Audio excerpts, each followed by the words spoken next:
Yes, good morning student. Previous lecture में हमने start किया था हमारा चैप्टर 5 का असाइनमेंट 3, जिसमें हमने लोवेस्ट फॉर्म या फिर सिंपलेस्ट फॉर्म बोल सकते हैं उसको, इक्विवेलेंट फ्रैक्शंस, इन सब चीज़ों के बारे में डिस्कस किया था।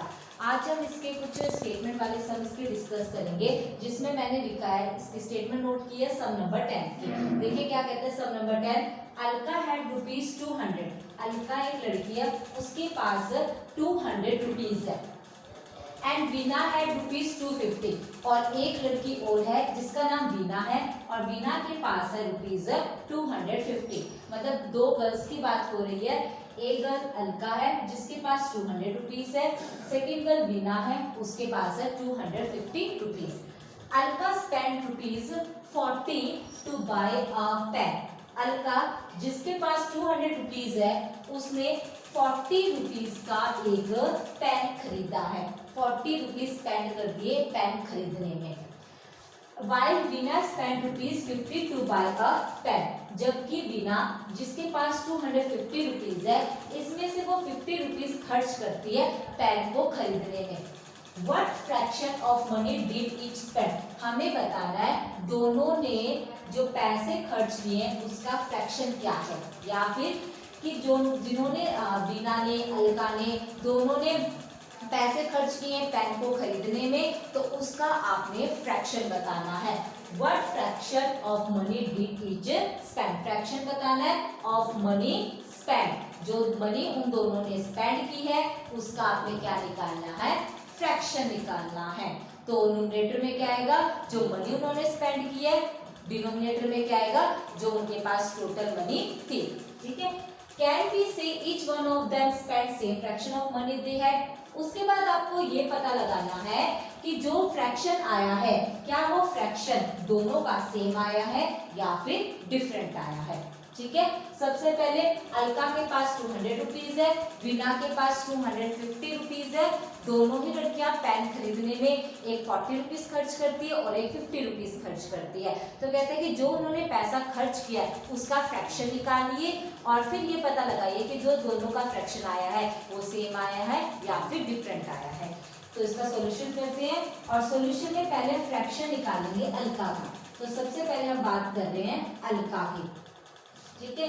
अलका के पास टोटल मनी कितना है, टोटल मनी कितने, टोटल पैसे अलका के पास 200 रुपीज है।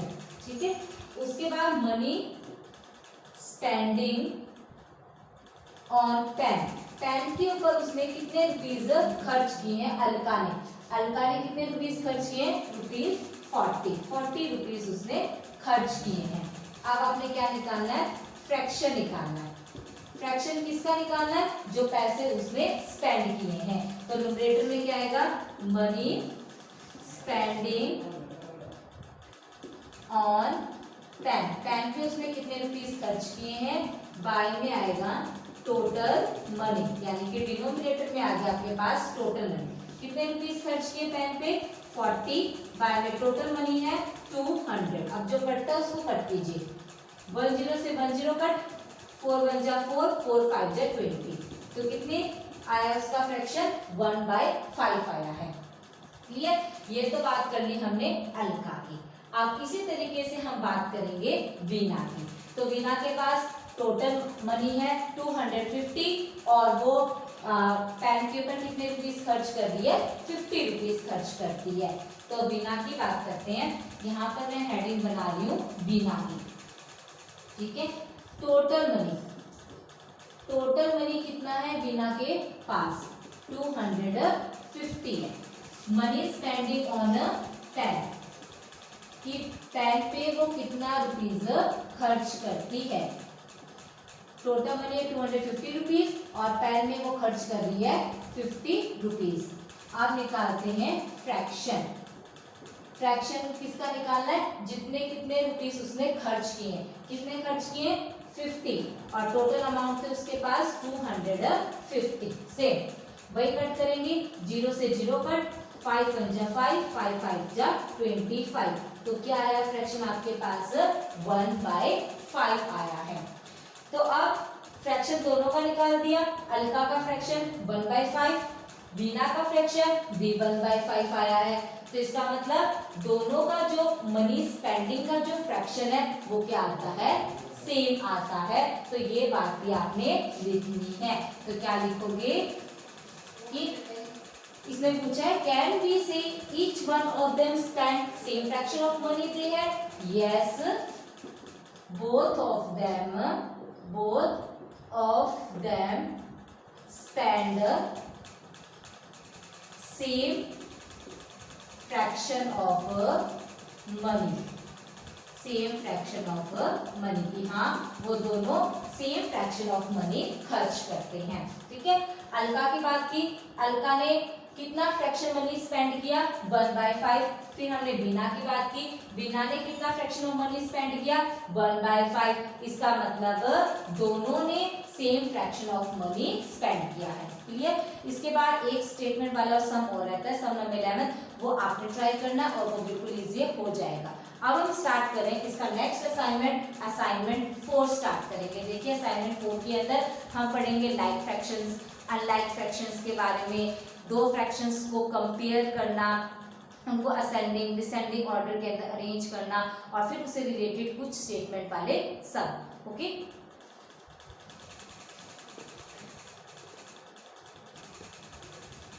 ये स्टूडेंट अब हम डिस्कस करें नेक्स्ट टॉपिक। नेक्स्ट टॉपिक के अंदर है सबसे फर्स्ट टॉपिक है लाइक फ्रैक्शंस, कि लाइक फ्रैक्शंस कौन से होते हैं। Like fractions are those fractions which have same denominator। Like fractions वो फ्रैक्शंस होते हैं जिनका डिनोमिनेटर सेम होता है, डिनोमिनेटर सेम होना चाहिए। फॉर एग्जाम्पल के लिए जैसे मैंने डिनोमिनेटर 7 ले लिया, फिक्स कर दिया डिनोमिनेटर 7, तो न्यूमरेटर चाहे आप 3 ले लो, न्यूमरेटर आप 4 भी ले सकते हो। तो ये दोनों फ्रैक्शंस कैसे होंगे, लाइक फ्रैक्शन होंगे, क्योंकि जो पहला फ्रैक्शन है 3/7 उसमें डिनोमिनेटर 7 है, सेकंड फ्रैक्शन लिया 4/7 उसमें भी डिनोमिनेटर 7 है, दोनों में डिनोमिनेटर 7 मींस दोनों का डिनोमिनेटर सेम है, तो दोनों फ्रैक्शन कैसे होंगे, लाइक फ्रैक्शन होंगे। नेक्स्ट डेफिनेशन है वो है अनलाइक फ्रैक्शन की, कि अनलाइक फ्रैक्शंस क्या होते हैं। Unlike fraction are those fraction which have different denominator, जिनका डिनोमिनेटर क्या होते हैं, डिफरेंट होंगे, वो अनलाइक फ्रैक्शंस होते हैं। फॉर एग्जांपल के लिए जैसे मैंने एक फ्रैक्शन ले लिया 3/5, एक फ्रैक्शन मैंने ले लिया सपोज 4/7।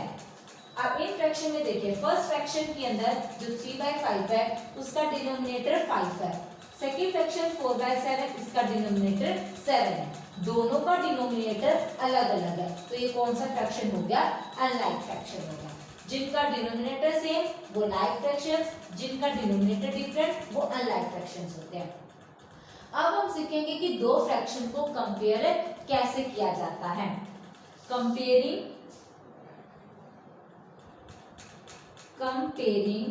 टू फ्रैक्शंस, हम दो फ्रैक्शंस को कंपेयर करना सीखेंगे। जब भी फ्रैक्शंस को कंपेयर किया जाता है तब या तो हम न्यूमरेटर को सेम बनाते हैं बाय टेकिंग एलसीएम, या फिर हमारा प्रेफरेंस होता है कि हम डिनोमिनेटर को सेम बनाए, same by taking the LCM. ठीक है, अगर डिनोमिनेटर ऑलरेडी सेम दे रखा है फिर तो छेड़ने की जरूरत ही नहीं है, और अगर न्यूमरेटर ऑलरेडी सेम दे रखा है तब भी सबको छेड़ने की जरूरत नहीं है। लेकिन अगर किसी केस में ना ही न्यूमरेटर सेम है और ना ही डिनोमिनेटर सेम होता है तब आपके पास चॉइस होती है कि आप न्यूमरेटर को सेम करना चाहते हो तो न्यूमरेटर को सेम कर सकते हो, और अगर डिनोमिनेटर को सेम बनाना चाहते हो तो डिनोमिनेटर को सेम बना सकते हो। अब एग्जाम्पल के जरिए बताती हूँ मैं कि दो फ्रैक्शन को हम कैसे कंपेयर करते हैं। अब इसमें जो कंपैरिजन है वो इसके थर्ड सम के अंदर दे रखा है।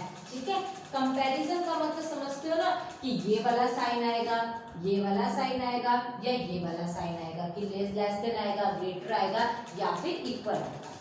जैसे कि फर्स्ट इसने दिया है 5/6 है, थर्ड में फर्स्ट है, फिर बीच में बॉक्स है, उसके बाद है 2/6।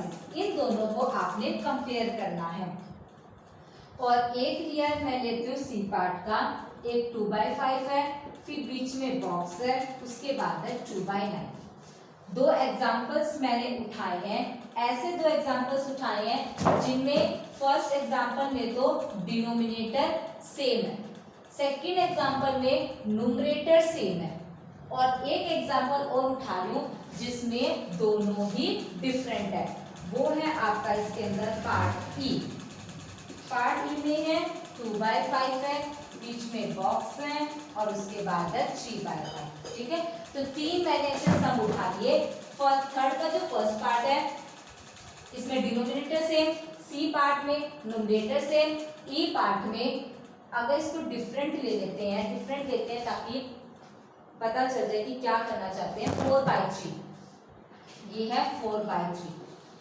ई पार्ट है जिसमें ना ही तो न्यूमरेटर सेम है और ना ही डिनोमिनेटर सेम है। तो फर्स्ट काम करते हैं, जब डिनोमिनेटर सेम होता है तब आपने क्या करना है, इसमें डिनोमिनेटर सेम है तो डिनोमिनेटर को आपने नहीं देखना, डिनोमिनेटर को भूल जाओ, तो जस्ट आपने न्यूमरेटर को देखना है। न्यूमरेटर जितना बड़ा फ्रैक्शन भी उतना ही बड़ा होगा। आप इसमें से कौन सा न्यूमरेटर बड़ा है, 5 बड़ा होता है या 2 बड़ा होता है, 5 बड़ा, 5 ग्रेटर है ना, तो 5 की तरफ ग्रेटर का साइन डाल दीजिए, जो बड़ा होता है उसकी तरफ माउथ ओपन होता है। क्लियर? अगर डिनोमिनेटर सेम होता है फिर आपने डिनोमिनेटर को नहीं देखना, ओनली किसको देखना है, न्यूमरेटर को। तो इसको मैं छुपा रही हूँ, अब जस्ट ओनली न्यूमरेटर को देखेंगे। न्यूमरेटर में 5 है और 2 है, और आपको पता है 5 ग्रेटर होता है, तो ग्रेटर की तो इसकी तरफ ग्रेटर वाला साइन डाल दिया। क्लियर? अब नेक्स्ट में देखिए सी पार्ट में न्यूमरेटर सेम है, अगर न्यूमरेटर सेम है फिर आपने न्यूमरेटर को नहीं देखना।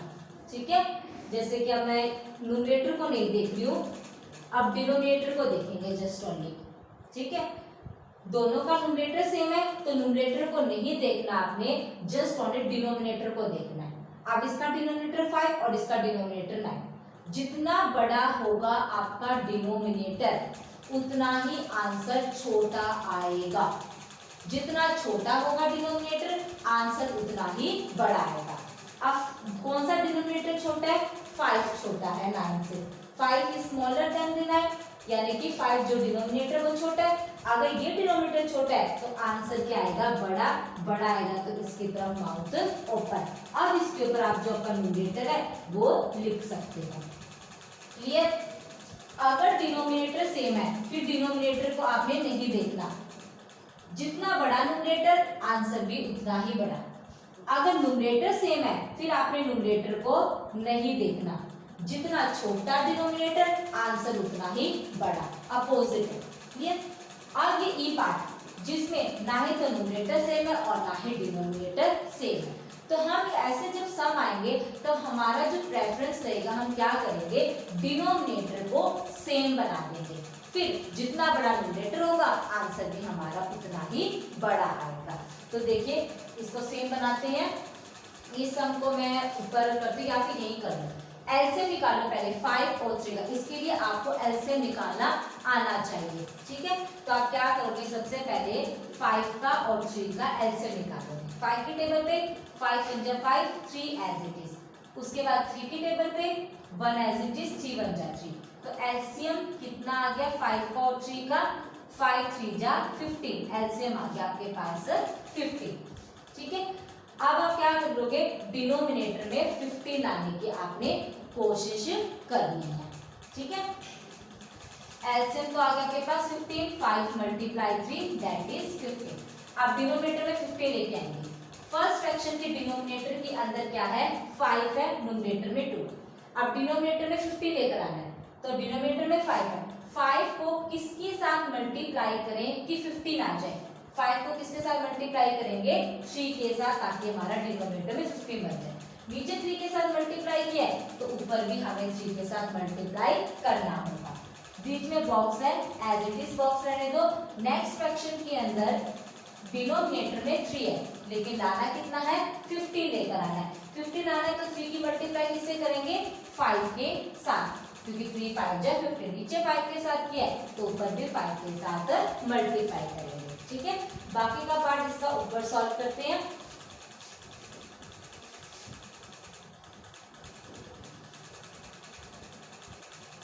ये देखिए क्या बन गया, मल्टीप्लाई कीजिए, 2 3 जा 6, बाय में 5 3 जा 15, बीच में है बॉक्स, उसके बाद 4 5 जा 20, बाय में है 3 5 जा 50।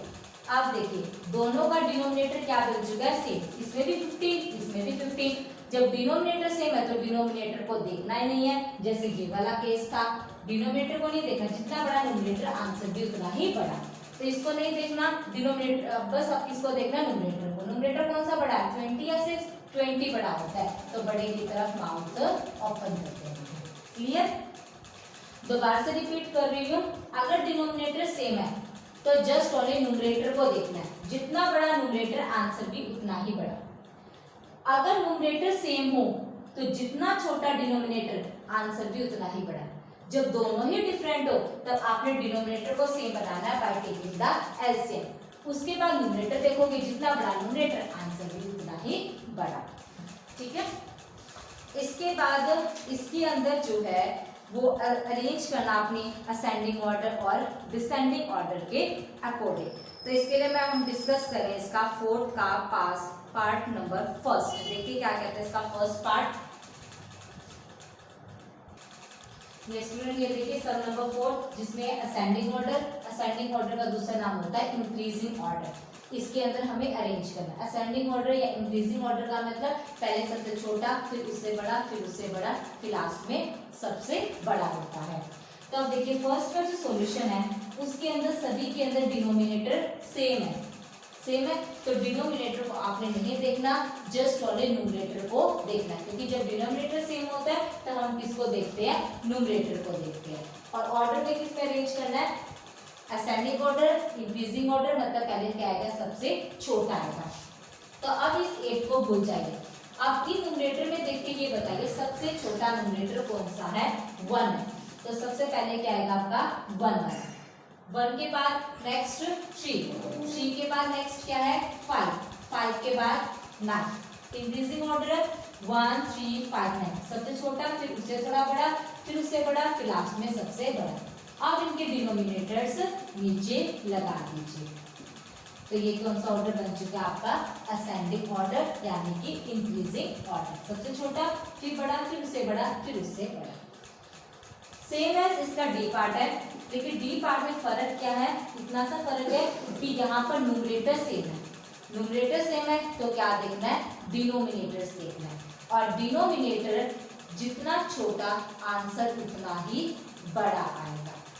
तो सबसे बड़ा आंसर होगा तो उसको सबसे लास्ट में लिखेंगे, और जिसका आंसर सबसे छोटा है उसको हम सबसे पहले लिखेंगे। ठीक है, जितना छोटा डिनोमिनेटर आंसर उतना ही बड़ा, और जितना बड़ा डिनोमिनेटर आंसर उतना ही छोटा। तो इनमें सबसे बड़ा डिनोमिनेटर कौन सा है, 8 वाला है, तो इसका आंसर आएगा सबसे छोटा। उसके बाद बड़ा डिनोमिनेटर कौन सा है 5, तो आंसर इसका छोटा। उसके बाद बड़ा डिनोमिनेटर कौन सा है 3, और उसके बाद बड़ा डिनोमिनेटर लास्ट वाला कौन सा है 2 है। तो इसके ऊपर लगा दीजिए आप अपने न्यूमरेटर्स। ठीक है, तो सबसे बड़ा डिनोमिनेटर तो आंसर सबसे छोटा, उसके बाद इसका आंसर थोड़ा सा बड़ा है, इसका थोड़ा सा और बड़ा, इसका सबसे बड़ा है, क्योंकि जितना बड़ा डिनोमिनेटर आंसर उतना ही छोटा। क्लियर? तो ये था आपके पास असेंडिंग ऑर्डर का। और अगर किसी केस में ये हो कि दोनों ही सेम ना हो, तो मैंने बताया आपको बाय टेकिंग द एलसीएम आप उनको सेम बनाओगे।